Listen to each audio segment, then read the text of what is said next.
রাজধানীর ধানমন্ডির ৩২ নম্বরে অবস্থিত শেখ মুজিবুর রহমানের বাড়িতে ভাঙচুর ও অগ্নিসংযোগ করা হয়েছে।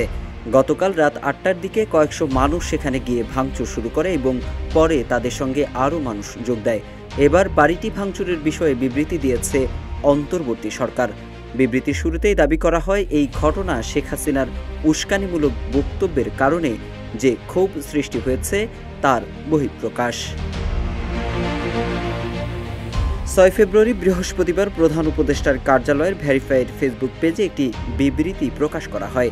বিবৃতিতে দাবি করা হয়, পলাতক অবস্থায় ভারতে বসে শেখ হাসিনার উস্কানিমূলক বক্তব্যের কারণে জনমনে যে গভীর ক্ষোভ সৃষ্টি হয়েছে তারই বহিঃপ্রকাশ হিসেবে এই ঘটনা ঘটেছে। বিবৃতিতে বাড়িটিতে ভাঙচুরের ঘটনাকে অনভিপ্রেত ও অনাকাঙ্ক্ষিত বলে উল্লেখ করা হয়। রান্নায় আমার ভালোবাসা Jamuna gas stove. Jamuna gas stove, আধুনিক, নিরাপদ ও দীর্ঘস্থায়ী। বিবৃতিতে আরও বলা হয়, গত ৬ মাসে ধানমন্ডি ৩২ নম্বরের বাড়িতে কোনো আক্রমণ বা ধ্বংসযজ্ঞ হয়নি। তবে বুধবার রাতে পলাতক শেখ হাসিনার সাম্প্রতিক বক্তব্যের প্রতিক্রিয়ায় এই ঘটনা ঘটেছে। সরকারের দাবি, শেখ হাসিনা জুলাই গণঅভ্যুত্থানে শহীদদের প্রতি অবমাননাকর ও বিদ্বেষমূলক মন্তব্য করেছেন। এতে জনগণের মনে ক্ষোভের সঞ্চার হয়েছে। এছাড়া অভ্যুত্থানের আগে দুর্নীতি ও নিপীড়নের মাধ্যমে ক্ষমতায় থাকা শেখ হাসিনা পালিয়ে যাওয়ার পরও একই হুমকি ধমকির ভাষায় বক্তব্য দিচ্ছেন এবং অস্থিতিশীলতা সৃষ্টির হুমকি দিচ্ছেন। বিবৃতিতে জানানো হয়, দেশ ও জনগণের নিরাপত্তা নিশ্চিত করতে আইন শৃঙ্খলা বাহিনী সর্বোচ্চ সতর্ক রয়েছে।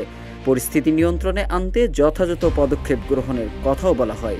বিবৃতিতে আরও বলা হয়, শেখ হাসিনা, যিনি মানবতা বিরোধী অপরাধে অভিযুক্ত এবং ওয়ারেন্টভুক্ত আসামি, তিনি যদি বক্তব্য দেওয়া থেকে বিরত থাকেন তাহলে এ ধরনের ঘটনার পুনরাবৃত্তি এড়ানো সম্ভব। বিবৃতিতে শেখ হাসিনাকে উস্কানিমূলক বক্তব্য দেওয়ার সুযোগ না দিতে ভারতকে আহ্বান জানানো হয়। এদিকে বিবৃতিতে অন্তর্বর্তী সরকার জানিয়েছে, জুলাই গণহত্যায় জড়িতদের বিচার পুরোদমে চলছে এবং দোষীদের কঠোর শাস্তি নিশ্চিত করা হবে।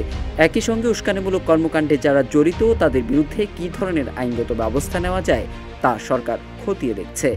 এদিকে একই ইস্যুতে কথা বলেছেন অন্তর্বর্তী সরকারের পররাষ্ট্র উপদেষ্টা তৌহিদ হোসেন। তিনি ধানমন্ডির ৩২ নম্বর সহ বিভিন্ন স্থাপনায় অগ্নিসংযোগ ও ভাঙচুরের ঘটনাকে ক্ষোভের বহিঃপ্রকাশ বলে উল্লেখ করেন। তবে এ ধরনের ঘটনার পুনরাবৃত্তি যাতে না হয় সেটির চেষ্টা করা হবে বলে জানান তিনি। মোহাম্মদ সাইফুল ইসলাম, ইত্তেফাক।